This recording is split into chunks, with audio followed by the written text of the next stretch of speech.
El diputado nacional por la provincia de Buenos Aires, Rogelio Iparaguirre. Apellido que dije fuera del aire que me gusta mucho cómo suenan los apellidos vascos. Iparraguirre. Las dos veces con doble R, sí, tiene que tener ahí fuerza. Sí, absolutamente. Pasa que yo soy medio polaca, entonces me cuesta profundizar en esas sintonías. Bueno, estábamos hablando un poco de todo lo que pasa a diario, cada hora parece que pasa mucho, y te quiero preguntar cómo la ves vos, toda esta situación. Difícil, es una obviedad, ¿no?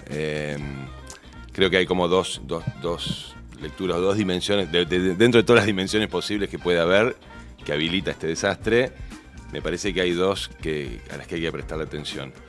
Una que es la inmediata, la del día a día, la del ajuste, la de cómo aprieta el bolsillo, el deterioro acelerado de las condiciones de vida de los sectores mayoritarios de nuestro pueblo, laburantes, trabajadores informales, jubilados, docentes, la ciencia, los sectores del feminismo, la industria, las pymes, etcétera, etcétera, etcétera, que ahí hay un día a día, digamos, que vale la pena tener un registro como de coyuntura permanente, ¿no? Y que no responde a otra cosa más que las medidas, bueno, recién estaban hablando un poco de Caputo, que no responde a otra cosa que no sean las medidas que ha adoptado este gobierno, que ha elegido algo que de novedoso no tiene absolutamente nada, que es ajustar a las mayorías en función de garantizar los privilegios y las rentabilidades de sectores minoritarios en la Argentina, la disputa histórica.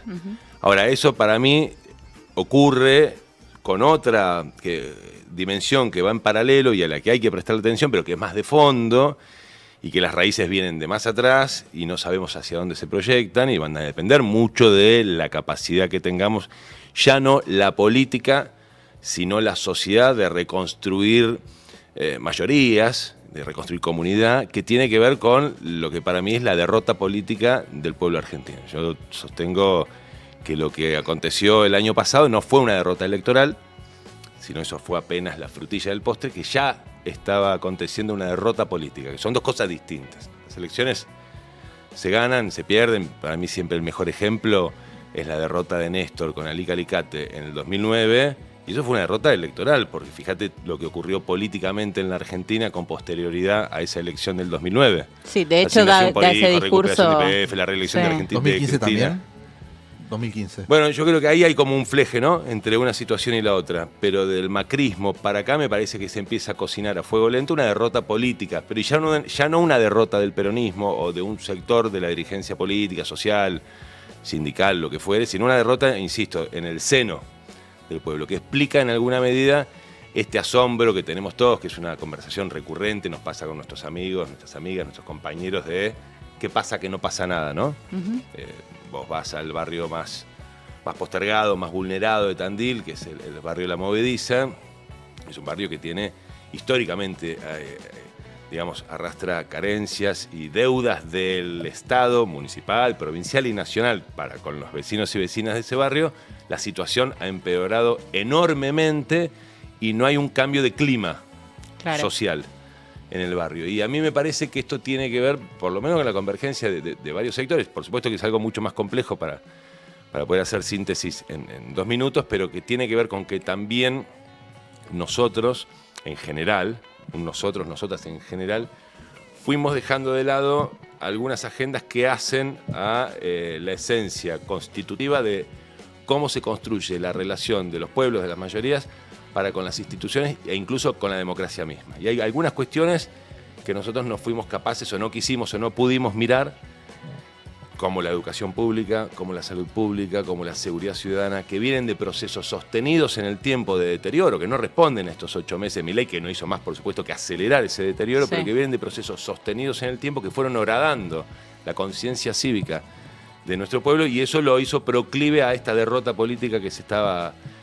cocinando. Y como es derrota política, me parece que una de las cosas que uno de los laberintos por los que debiéramos intentar salir por arriba es que dejar de pensar que la llave mágica a esto es la tan mentada autocrítica, que encima muchas veces cuando se la plantea ya se la está planteando con otra intención, aunque a veces se lo puede hacer con una intención muy legítima, porque lo que hay que construir acá es una crítica del estado de situación de la sociedad argentina, aunque parezca antipático. Una crítica en el sentido de las ciencias sociales. Porque si creyéramos que la autocrítica es la llave de salida, primero estaríamos teniendo una ponderación de nosotros mismos, creo yo, errada. No depende de que nosotros andemos bien hoy para que la Argentina salga adelante. Esto por ahí es muy pesimista, ¿no? de que nosotros empecemos a funcionar, digo, el peronismo, el campo nacional, no es solo no estamos en el centro de la escena de la sociedad argentina, me parece. Y vos recién hablabas, nombraste a Néstor Kirchner en esa derrota legislativa del 2009, perdón. Y me acuerdo del discurso que dio después de esa derrota, que dijo algo así como las elecciones se ganan o se pierden, lo que no se pierden son las convicciones, me parece que dijo eso. Y la pregunta ahí es, hoy el peronismo, con esas convicciones bajo el brazo, ¿está preparado o se está preparando para eventualmente poder volver a liderar un proceso en el cual pueda volver al poder y al gobierno? Bueno, entre las dificultades que tenemos, una no menor es que no estamos en condiciones de hablar en nombre del peronismo. Es un problema. No un dirigente, cualquier compañero o compañera militante de base en los buenos tiempos puede atribuirse el hablar en nombre del peronismo. ¿Por qué? Sí. Porque hay un cauce, hay una dirección, hay el destino histórico del peronismo. En momentos de crisis, que entre otras cosas es una crisis también de identidad política, es difícil que alguien hable en nombre del peronismo. Yo puedo hablar humildemente del sector que me representa, por el cual hago política de la manera que lo hago, que es el sector que conduce Cristina, Máximo, y que son, por suerte es un sector muy amplio porque tenemos sobre nuestras espaldas no solo la experiencia histórica, que tiene una dimensión material muy fuerte, concreta, pero que además proyecta una dimensión simbólica y que tiene como uno de los componentes más fuertes algo que decías vos recién, que traías a colación el discurso de Néstor, que es el preservar las convicciones. Y no hacerlo de un lugar como se quiere hacer ver a veces, que es, a veces pareciera que nos tratan como de, en esa actitud que tenemos, de persistir en las convicciones de cabeza dura. Y te lo digo yo, que soy un vasco, los vascos entre otras cosas somos re cabeza dura. Bravos. No es una cosa de darnos la cabeza contra la pared, decir yo soy esto porque lo elegí en algún momento de mi vida y punto. O como puedes hacer con Boca, por ejemplo, Sí. ¿no? Esto es algo mucho más complejo, mucho más hermoso, además de más complejo. Las convicciones tienen que ver con el día a día, pero sobre todo tienen que ver con el futuro. Son las convicciones el combustible o la materia que vos utilizás para proyectar ideas de futuro. Okay. Si no, imaginarías medio al pavote el más allá, ¿no? Uno no puede imaginar futuro en política sin convicciones porque en realidad si no estarías todo el tiempo como un barrilete sin cola yendo para donde el focus group, la encuesta, lo que te dijo el último estudio de opinión de tal medio de comunicación, dice que la gente, ¿no? Como dice Mirta Legrand, la gente dice, entonces yo voy para acá. Ya no sé si es lo que pienso o no pienso, pero es lo que aparentemente la gente dice hoy, entonces voy para acá, mañana voy para allá. No hay posibilidad de proyectar futuro y creo que una de las cosas que necesita recuperar la Argentina para volver a encontrar una salida, que llegará cuando tenga que llegar, es precisamente tener las convicciones de manera muy firme y muy clara, no como una cosa de bandera de fútbol, en el buen sentido, entendiendo además esa otra lógica, pero que depende más de una cuestión folclórica e identitaria, en este caso estamos hablando de otra cosa, porque son el basamento para saber por qué miramos para adelante, hacia qué adelante miramos. Bueno, creo que hay sectores, a mi humilde modo de ver, mayoritarios, porque es lo que ha logrado construir y representar Cristina, que básicamente es representación, que es el ABC de la política, ¿sí? Y cuando vos logras eso, eso no se licúa de un día para el otro, por más que venga una coyuntura difícil, ¿no? El peronismo ha pasado coyunturas dificilísimas en su historia.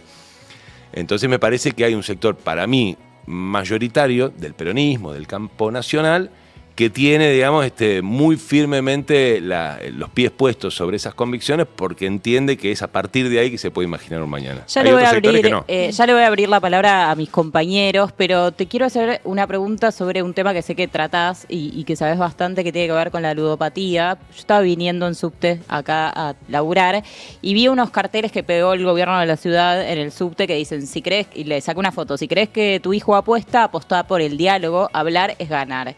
Nada más. Y la pregunta es, o sea, yo cuando leí este cartel dije, che, o sea, la respuesta que está dando el gobierno es hablar, como nada más. Y me quedé con esa duda y dije, bueno, no sé, tal vez sí, ni idea, yo no sé del tema. Entonces, por suerte estás acá y te lo puedo preguntar a vos. ¿Se agota ahí una campaña? No, obvio que no. Ahora, de cualquier modo es interesante. Si no hubiera sido que salió como me la juego, como sale cualquier campaña publicitaria del gobierno de la ciudad, de un Focus y de una empresa de opinión y de diseño de opinión pública, te diría que es interesante el planteo. porque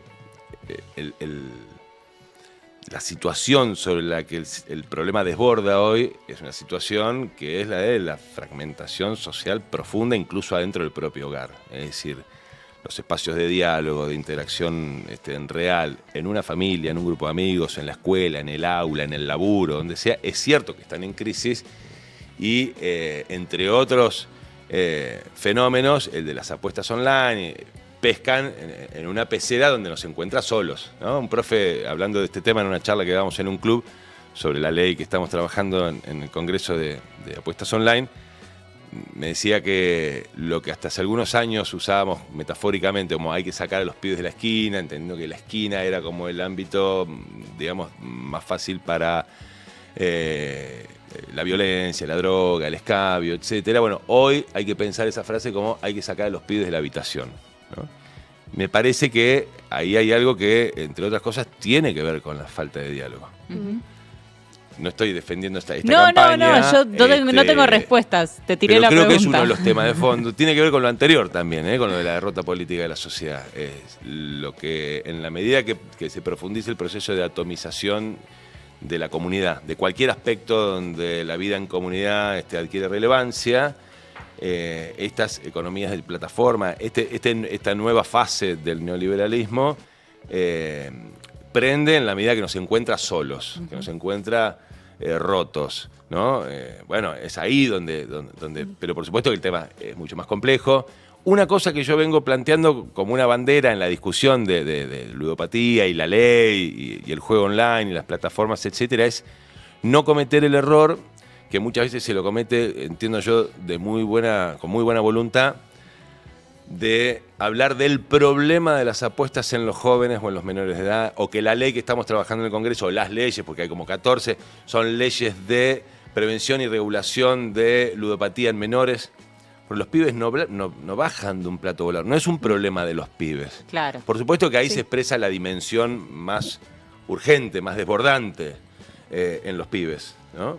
Pero es un problema de los pibes en tanto es un problema de la sociedad.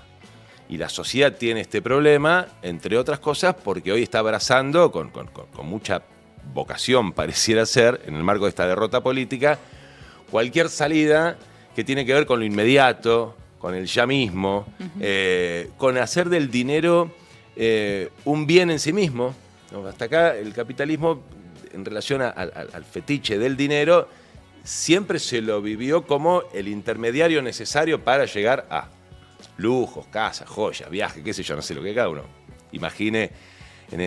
Pero hoy, por eso ves a los pibitos de 13, 14 años, influencers de finanzas y Bitcoin y la manera cómo hacer guita. Pero es la guita, vos fijate que es a una edad en la que ni siquiera se tiene muy claro el propósito para el cual utilizarías el dinero en sí, ¿no? El dinero es una mercancía en sí misma, ¿no? Me parece que eso también es parte de la época que nos atraviesa. Entonces, hay un problema en la sociedad que está atravesado por esto, y los pibes, que son un sector que tiene una vulnerabilidad especial, digamos, porque tiene que ver con el estadio de madurez, digamos, por cómo son sometidos a los tiburones que pescan en esto, ¿no? Digo, desde influencers hasta publicidad abrumadoramente invasiva. Bueno, agarran esto, y por eso vos ves en un recreo o en el aula cada vez menos diálogos entre los pibes y las pibas, y más pibes solos y solas con los teléfonos. La semana pasada, cuando volví a Tandil, paré en la Action, en una estación de servicio no pasa nada, en la autopista, a levantar un café, y había 3 chicos, adolescentes, tendrían, qué sé yo, más o menos, me imaginaba yo, unos 14 años, 15 como mucho. Estaban pibes de sectores medios. Los 3 estaban esperando una hamburguesa, cada uno con su teléfono, yo estaba parado atrás. Cuando vi que estaban apostando los 3, me interesé en particular. Sí. No me dio para hablarle en el momento, porque dije capaz que los intimidaba. Esperé mi café, me fui con el compañero con el que estaba viajando yo a la mesa de ellos estaba cercano, me acerqué muy respetuosamente, con onda, a charlar con ellos, ¿no? Hasta el momento en que yo dije, chicos, los jodo con una pregunta, desde que los había visto hasta ese momento seguían los 3 absolutamente aislados, porque además hay el dispositivo físico, sí, ¿no?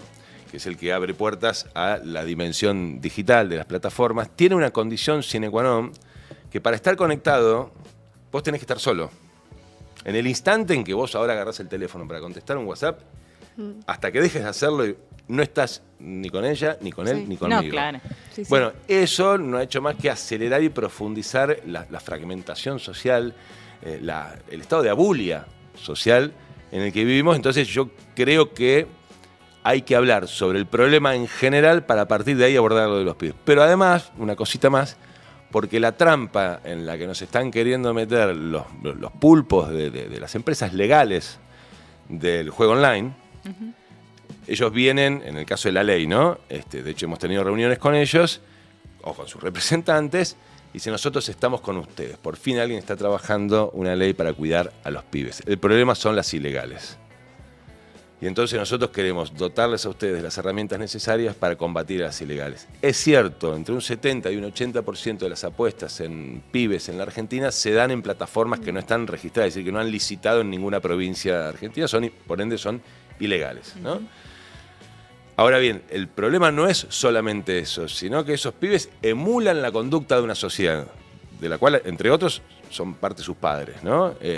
Porque el terror pánico del sector es en avanzar particularmente. La ley plantea ingreso con control, ¿cómo se llama? Facial. Facial, biométrico, tiempo en línea, reducir el tiempo en línea, bueno, toda una serie de cuestiones, pero sobre todo prohibir, el proyecto nuestro, al menos el de Unión por la Patria, prohibir la publicidad, en todo tipo, forma y color. Y ahí hay un lobby fuerte, que todavía lo estamos viendo asomar la cola recién, ¿no? Rogelio, recién hablabas de Tandil, y si pienso en Tandil, pienso en el sector agroexportador, como fuerte dinamizador de esa economía local y nacional. Sector que hoy está también estableciendo una discusión con el gobierno actual, que ya esos acuerdos que parecían tener un inicio empiezan a tambalearse. ¿Y cuál es hoy la situación de este sector en Tandil? ¿Cuáles son sus principales discusiones, las principales demandas? ¿Retenciones sí, retenciones no? ¿Cómo se da todo en ese esquema de una necesidad de la recuperación económica donde el sector agroexportador es protagonista también? Sí, es protagonista. En Tandil significa el 41% del Producto Bruto Geográfico, la ciudad. Tandil tiene la ventaja comparativa de tener una matriz de verdad diversificada y bastante bien repartida, pero el sector más dinámico es el sector agrícola ganadero, ¿no? Bueno, está hoy surfeando dos discusiones a la vez. Una que podemos decir que es histórica, que tiene que ver con los derechos de exportación, ¿sí? Las retenciones, y la otra es de coyuntura. Estamos viviendo en un contexto donde hay un atraso del tipo de cambio indisimulable. Bueno, vos sabés del tema, pero indisimulable. Hay que decir también, al menos lo digo por mí, van pasando las semanas y las semanas se convierten en meses y seguimos con el crawling peg y algunos manuales se te van quemando, pero es indisimulable que hay un atraso del tipo de cambio muy fuerte que además se cruza con una cuestión de contexto y coyuntura que es la baja del precio internacional de la soja. El sector de la agroindustria en Argentina, hay que decirlo, esto es importante, no existe el campo, por suerte, digo, ¿no? Por suerte y para bien del campo, es sumamente diverso y rico. Tenemos un plano de juego bastante amplio, que no es solo la exportación de granos, digamos, ahora estamos trabajando y discutiendo en la Cámara el sector de los biocombustibles. Argentina tiene una potencia y una proyección enorme, el agregado de valor, la incorporación de tecnología, somos puntales en genética, etcétera.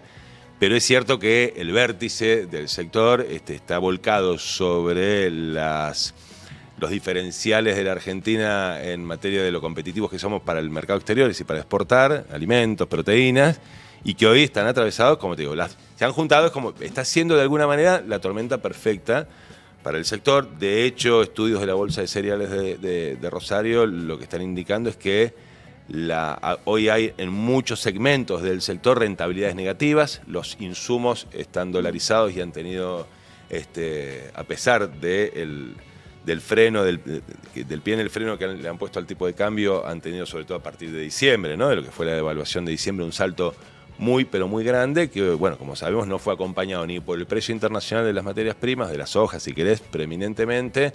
Entonces es una situación compleja. Me parece que hay en la cabeza, en la conducción de las entidades del sector, y a mí en esto me gusta ser enfático, porque yo como tandilense tengo compañeros, amigos, que trabajan en el campo, que producen en el campo, que venden servicios en el campo. A mí mismo me apasiona la producción agropecuaria. Hay que evitar cometer otra vez, como alguna vez cometimos, creo yo, el error de meter en la misma bolsa a la conducción de las entidades representativas del sector, que a cada uno De los ese productores. universo enormemente diverso. Esto es como si vos, a mí no me gusta tal compañero, a mí no me gusta Dar, por ejemplo, a mí, ¿no? El que dirige Sanidad y una de las cabezas de la CGT. Bueno, de ahí a que yo crea que todas las trabajadoras y los trabajadores de la sanidad son como quien los conduce, que a mí no me gusta, estaría cometiendo un error conceptual. Bueno, lo mismo me parece que la misma mirada hay que tener en relación al sector del agro en la Argentina. Ahora, mencionabas mucho esto de la derrota política del peronismo. ¿En qué fase está el peronismo? De la sociedad argentina. De la sociedad argentina, pero ¿en qué el peronismo como uno de los catalizadores, en todo caso, de... Vos hablabas de todo, bueno, los momentos, o estos momentos en los que el peronismo supo interpretar a la sociedad, pudo darle además derechos. ¿En qué estado se encuentra hoy y cuál es la búsqueda de la introducción de este tipo de debates como el de esta semana, esto de si Villarruel es peronista o no es peronista? ¿Cuál es la búsqueda de eso?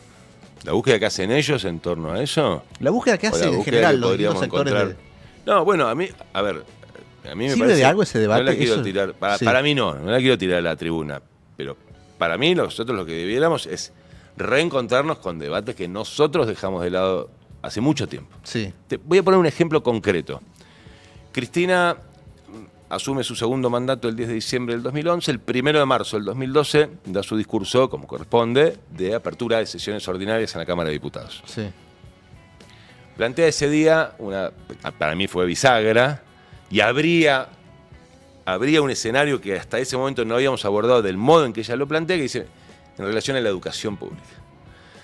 Dice, Néstor arranca recuperando las paritarias, después Conectar Igualdad, después la Ley Federal de Educación, la Ley de Financiamiento Educativo, etcétera, etcétera, etcétera, la infraestructura del Programa Nacional de Obras en Escuelas, la creación de universidades, etcétera, etcétera. Y Cristina le pide ahí al sector, sin puntualizar, sin señalar a alguien, dice, ahora les pido, no sé si recuerdan ese discurso, les pido un poco de esfuerzo a ustedes.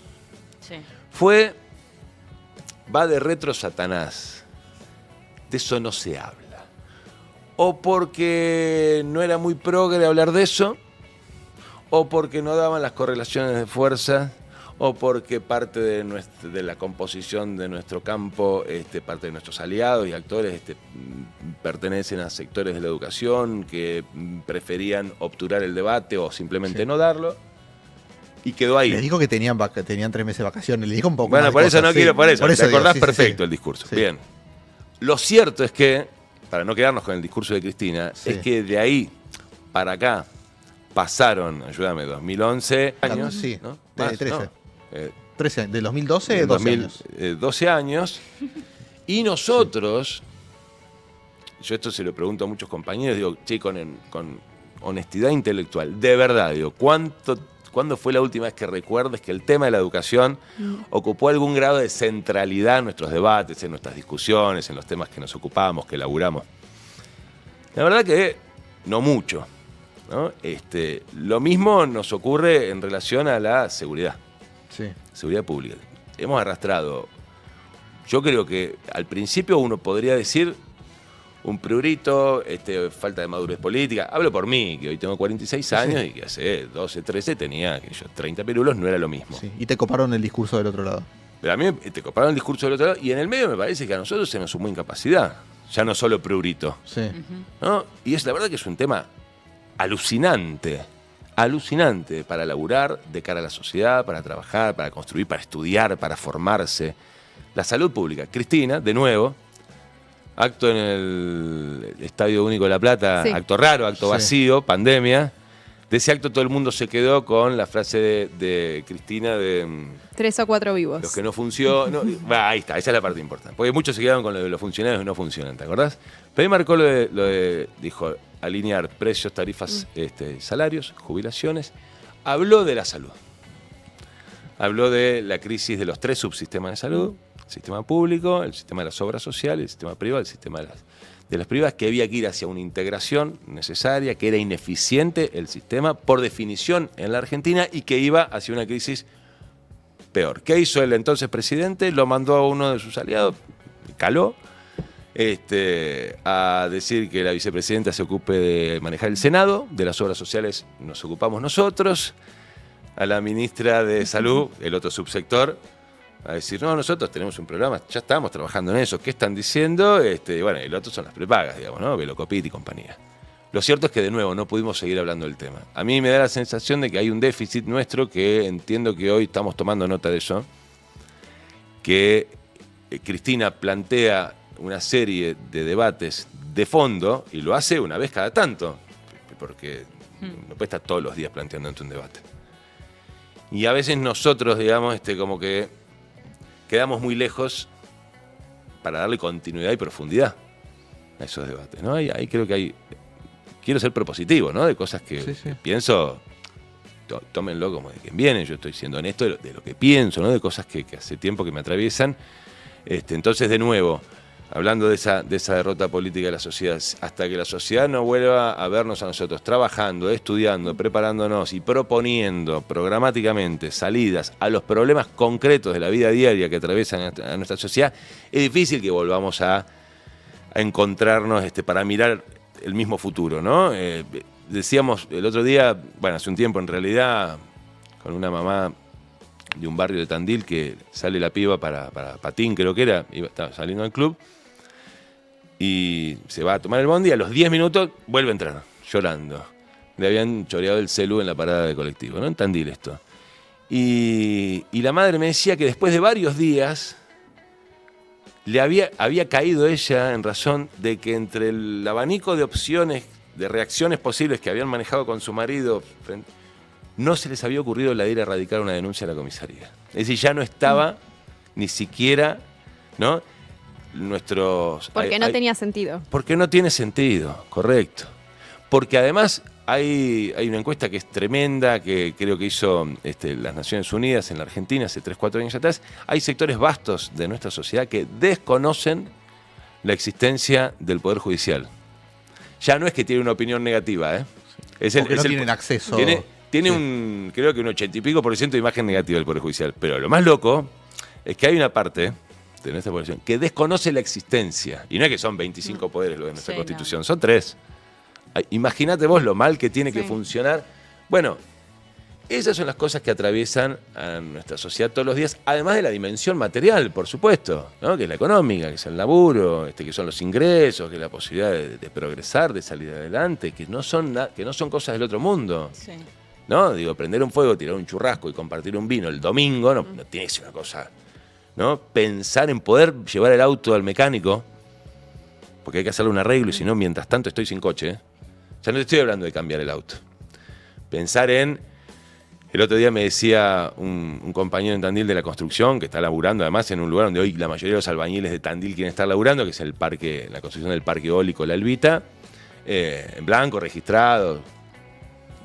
Tienen un nene y tienen casa propia en un terreno que en su momento lograron comprar y tienen un nene de 9 años y tiene una nena que ya tiene creo que 5 o 4. Y que el año pasado con la mujer dijeron, che, vamos a empezar a levantar la pieza para la nena. Y que llevan más de 12 meses sin poder lograr un solo mes comprar unos ladrillos, una bolsa de cemento. Entonces se pone en crisis también el esfuerzo diario del laburo, ¿no? Y vuelve a hacer esta cosa que decía Macri, les pedí que suban en la Concagua. El 99,9% de los argentinos no queremos subir a la Concagua, porque eso es para los montañistas, que son como los faquires, que se realizan en el esfuerzo. El esfuerzo es un fin en sí mismo. Para el laburante, el esfuerzo es un medio. Cuando se te borronea ese horizonte, que el esfuerzo que estabas haciendo era porque vas a estar un cachitito, mañana entra en crisis todo lo otro. Rogelio, gracias por acompañarnos esta tarde. Te esperamos nuevamente cuando quieras. Esta es la casa de todas, de todos. Espero que te haya gustado nuestro estudio. El estudio es espectacular, hermoso. Lo miraba cuando lo había visto ya por YouTube, pero obviamente no es lo mismo. Gracias a ustedes, un gustazo. Re lindo estar acá. Gracias. Bueno, y nosotros nos vamos a una pequeña tanda y ya venimos.